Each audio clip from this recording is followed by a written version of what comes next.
Սարատին շարունակվում է, միացեք հեռուստացույցին նամանավատային մարդիկ, ովքեր որ ինպես ունեն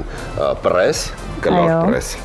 Շատ կարևոր ինֆորմացիայով լի եթեր է լինելու, այնպես որ տարվա յուրաքանչյուր եղանակ բերում է իր պահանջները, վստահ եմ յուրաքանչյուրը դա գիտեք, եւ ամառը հանգստի ժամանակն է լողազգեստ, որը ենթադրում է դիետաներ նիհարել, ինչպես նաեւ պարբերաբար քաղաքից դուրս գնալու, այնտեղ համեղ սնվելու։ Ինչպես դա համատեղել այդ դիետաները համեղ սնվելը, ինչը շատ դժվար է, չգիտեմ։ Հայաստանում ամառը նաեւ համեղ բանջարեղեններ վայելելու ժամանակն է, բայց այս ամենին աստիճանաբար կանդրադառնանք մեր հյուրի հետ, ով 15 տարի այս ոլորտում է։ Մեր հյուրն է առողջ ապրելակերպի մասնագետ Պավել Բաբասյանը։ Լույս առավոտի, բարի լույս։ Շնորհակալ ենք, որ առավոտը կիսում եք մեզ հետ եւ միանգամից հնչեցնենք առաջին հարցը, պարոն Բաբասյան։ Հաճախ ամռանը մարդիկ սկսում են տարատեսակ եւ խիստ դիետաներ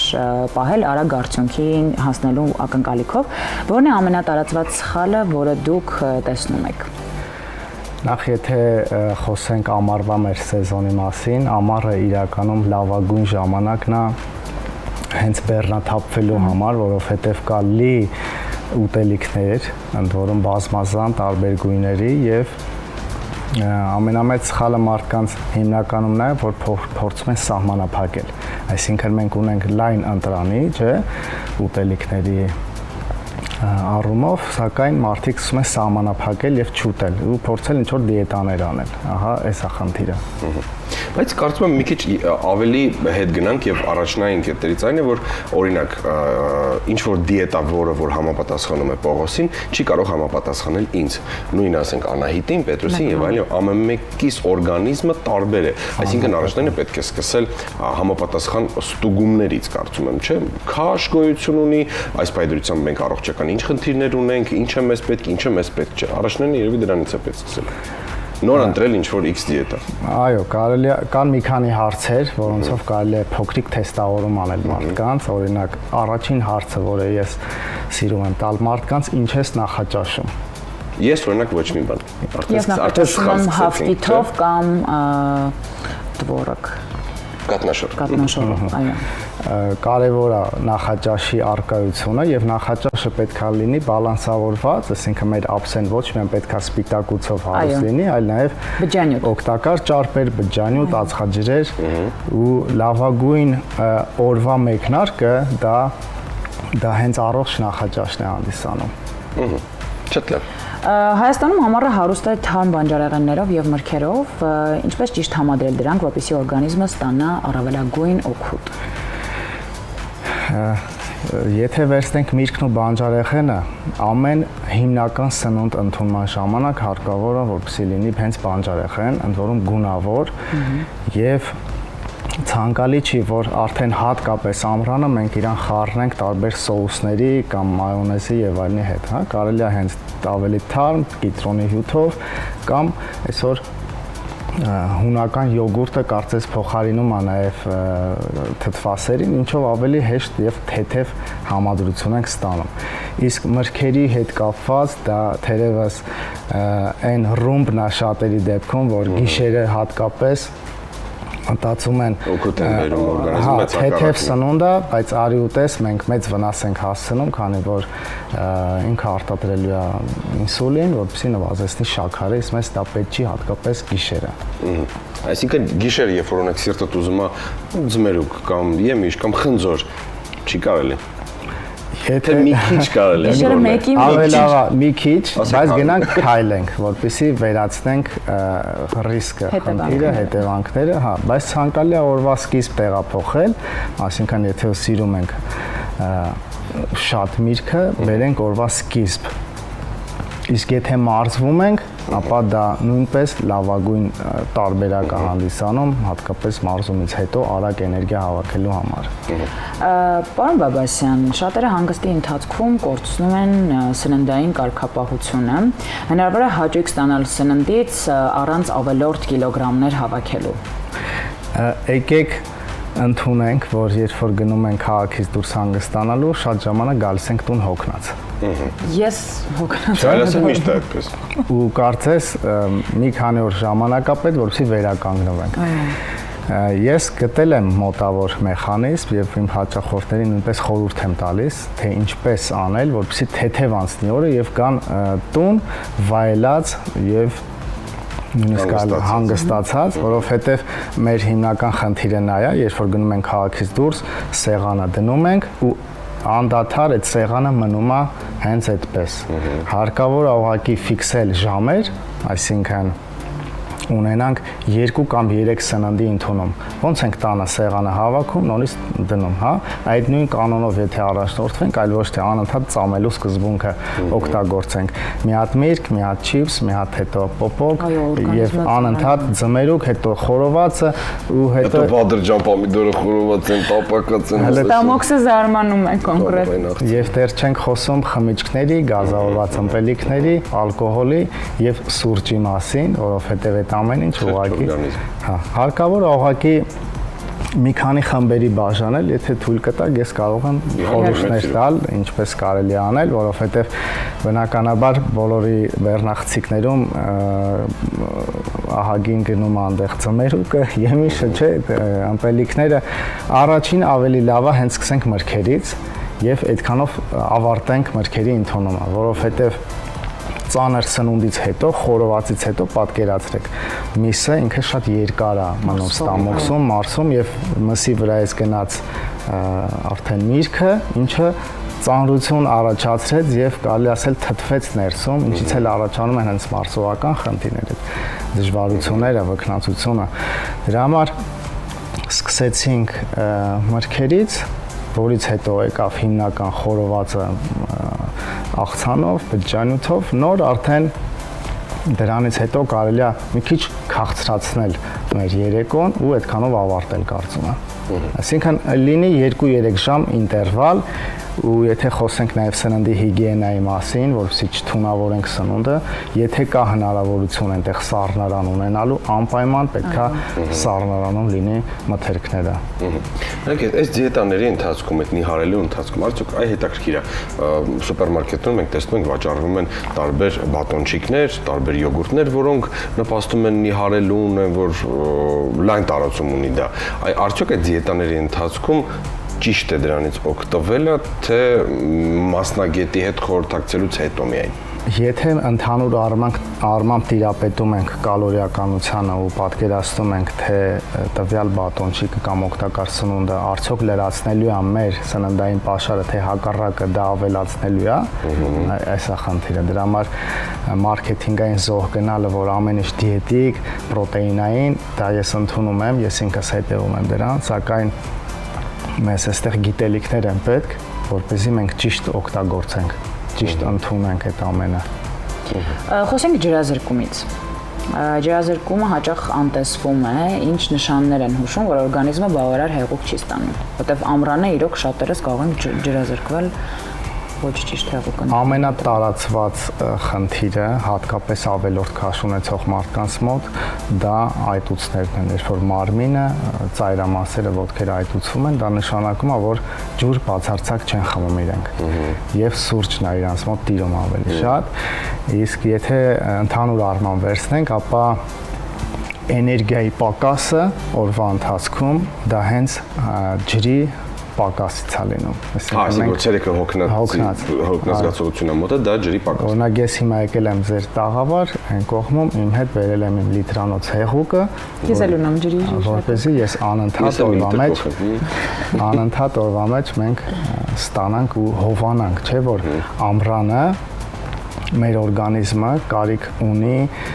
հովացնելու մեզ այս շոկին։ Մենք պետք է օգնենք իրան, ինչքան սնունդը լինի ծանր յուղոտ, այնքան մենք ավելի կշոկենք։ Եվ շատ ժամանակ մարդիկ ընտրում են օրինակ շատ սառը ջուր կամ պաղպաղակ իբրև զովանալու համար, բայց շատերը նկատած կլինեն, որ պաղպաղակից հետո հակառակը ավելի շոքում։ Ինչու՞, որովհետև սառը, երբ որ պաղպաղակը մենք ուտում ենք, ստամոքսը պետքա այնքան չարչարվի եւ ճեղքի այդ ճարպը եւ շաքարը, ինչը շատ ռեսուրս է իրանից պահանջում, այսինքն մարմինը սկսում է տաքանալ, ինչից մենք էլ սկսում ենք շոկել։ Դրա համար ավելավա հաճույք անվանել, քան թե հովանալ։ Պարոն Բաբասյան, իրական առողջ ապրելակերպ թեման այն թեման է, որ դրա մասին 15 րոպեվա ընթացքում չես կարող այդ ամբողջ ինֆոն զետեղել եւ խոսել, բայց այն կարևորագույն 3 խորհուրդները, որ կտակ մեր հեռուստադիտողին, Առաջին հերթին պետք է սկսել որոշումից եւ սեփական անձի հանդեպ մեր եսի ինքնակատարելագործումից։ Խոսքը միայն արտաքին խնամքի մասին չէ, այլ նաեւ մեր ներքին խնամքն է շատ կարեւոր։ Օրը պետք է սկսել ջրով։ Առաջին քայլը ցանկալիա գոլ ջրով, որպեսզի դրանով խթանենք մարսողության ընթացքը եւ հաջորդը պարտադիր նախաճաշ։ Եվ նախաճաշը համարվում է արտանալուց հետո այդ 1 ժամվա ընթացքում ընդունած սնունդը, որից հետո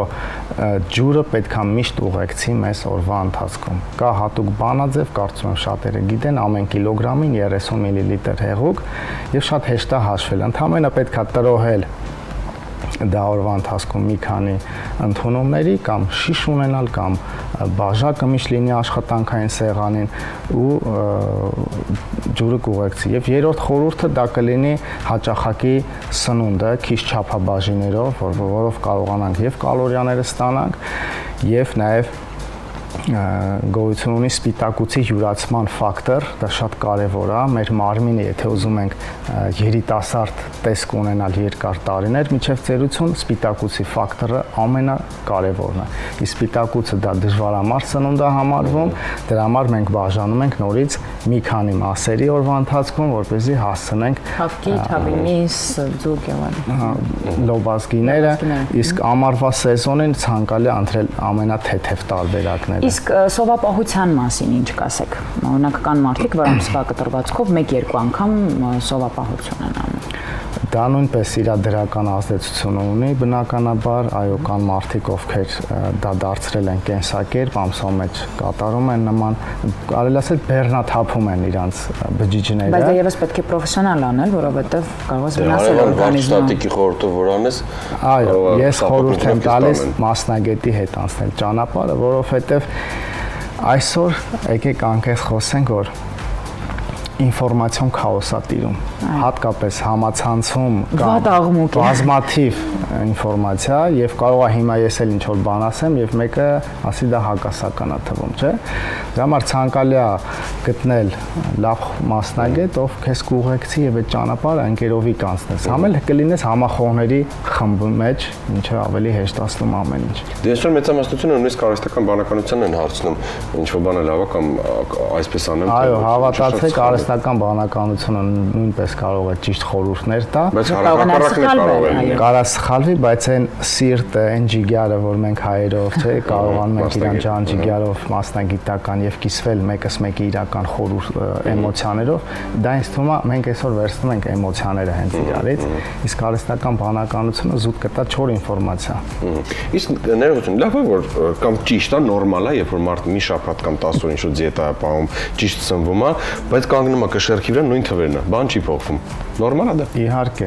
Իհարկե դա նորմալ է, որովհետեւ պետք չէ կճվել, պետք է շարժվել։ Այ հենց մեր խնդիրը մեր ժողովրդի դա որ արագ են արդյունք ուզում, արագ որ կշերքի վրա տեսնեն թվերը։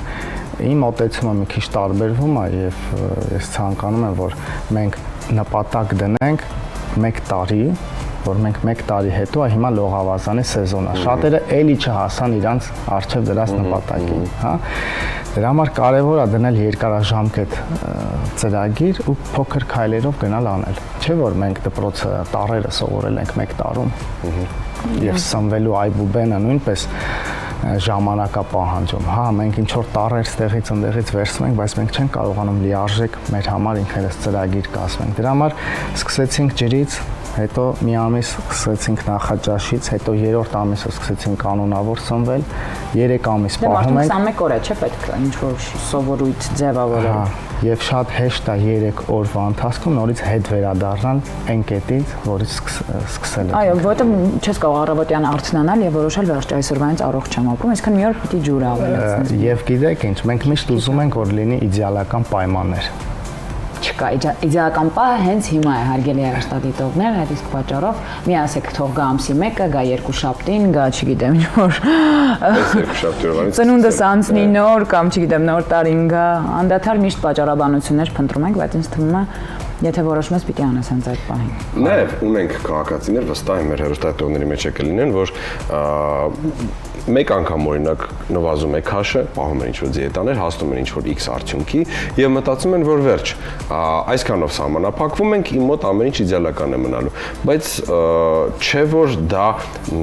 ապրելակերպ է եւ դա մշտապես պետք է հետևել օրգանիզմին։ Ես համեմատում եմ օրինակ կինը, եթե մեկ շաբաթ կամ 10 օր եթե չխնամի իր մաշկը, վստահ եմ, որ 10 օր հետո շատ վատ արդյունքների կգա, չէ՞։ Այդպես է։ Նույնը օրգանիզմի դեպքում, նույնը, այսինքն եթե լրիվ նույնն է, որովհետև եթե մենք պետքա խնամենք մեզ ներսից, չէ՞, մենք էլ ենք մեզ խնամում որպես տղամարդ, պարտադիր չմենակ կանայք լինեն, մենք պետքա միշտ հետևենք մեզ։ Այսինքն եկեք դիետա չանվանենք այս ամեն ինչը, այլ անվանենք կենսակերպի նոր փոփոխություն, որին պետքա սիրահարվել ուղղակի, որովհետև երբ որ դու քեզ նայում ես հայելում, դու քեզանով հպարտանում ես արդեն։ Այդ պատճառով նորից այն խորհուրդները, որը տվեցինք, պետքա ուղղակի սա դարձնել շարժառիթ, որպեսզի զբաղվենք մեզանով ոչ թե ժամանակավոր, այլ միշտ։ Եվ քանի որ արդեն հասցրեցինք խորհուրդներ տալ գրեթե մեր բոլոր հեռուստաեթերներին, բայց նրանց մեջ կան մարդիկ, ովքեր որ վաղ առավոտից մինչև ուշ երեկոյան իրականում ֆիզիկապես չեն կարողանում հասնել եւ սպորտով զբաղվել կամ առողջ ծնվել, շատ արագ ոտքի վրա դասում fast food կամ տենց արագ մի բան ուտում են ու գնում են կրկին աշխատանքի ու այնքան գերհոգնած են լինում, որ նույնիսկ 1 ժամ ունենում են շունչ քաշելու, ասում են ես ավելի մի ժամ գոնե հանգստանամ, որովհետեւ առջևում շատ մեծ գործ ունեմ, համակարգչի առաջ նստող աշխատող մարդիկ մեծամասնությունը հիմա նույնիսկ ակետից բեկետը հասնելու համար մենք շատ երկար ժամանակ ենք ծախսում ցուցանումների մեջ, այսինքն պետք է հասցնել դա անել։ Ինչ խորհուրդ կտանք գոնե օրվա մեջ գոնե մինիմալ իրանք ինչ անեն, որ գոնե մի փոքր իրենց օրգանիզմը լավ զգա իրենց։ Եթե փորձենք մի փոքր պլանավորել եւ 15 րոպե շուտ արտանալ, մենք կարողանանք մեր համար առողջ ճաշ պատրաստել եւ մեր հետ տանել գործի, որովհետեւ հեշտ է ասել ես զբաղված եմ, ժամանակ չունեմ ու ընտրենք ամենաարագ, ամենասխալ սննդի ընդունումը։ Դրա համար եթե փորձենք պլանավորել, հաշվի առնելով էլի ամռան այս սեզոնը, որ ամեն ինչ հասանելի է այսօր, ընդհանրապես կարելի է այրոգրիլում հավի կրծքամիսը խաշել եւ հետը տանել, հա, կամ այլ ցանկացած ուտելիք։ Ընդհանրապես պետքա մարդը մի փոքր ուզենա։ Բայց լավ բան է դա, այդ այրոգրիլը։ Այսպես առողջ, առանց ավելորդ յուղի ձեթի։ Դա արդեն առանձին ուրիշ թեմա է, շնորհակալ եմ շատ, խոսենք այրոգրիլի մասին։ Իսկ մեր հյուրն էր առողջ ապրելակերպի մասնագետ Պավելը Բաբասյան, այս հարցազրույցը եւս մենք անգամ ինչեցնեմ, կարող եք գտնել Կենտրոն հեռուստաընկերության YouTube-յան պաշտոնական էջում, վստահ եմ այստեղ կան շատ կարեւոր հետաքրքիր խորհուրդներ, որոնք պետք է գան յուրաքանչյուրից, անկախ նրանից քաշի հետ խնդիր ունեք, թե առողջ ապրելակերպը շատ կարևոր է։ Մաքսիմալ փորձեք առողջ ծնվել եւ առողջ ապրել։ Շնորհակալ ենք շատ։ Ձեզ էլ եմ շնորհակալ։ Մեր հայ ժողովրդին մաղթում եմ հետևեն իրենց եւ լինեն իրենց լավագույն կազմվածքի մեջ։ Այո, եւ եղեք Շնորհակալ ենք։ Ձեզ լավոր, իսկ մենք անցնում ենք առաջ, ունենք շատ տաղանդավոր հյուր, ով արդեն այստեղ է եւ սպասում է իր տաղավարում հայտնվելուն։ Մնացեք մեզ հետ, վարքյան նրանց կիմանաք թե ով է նա։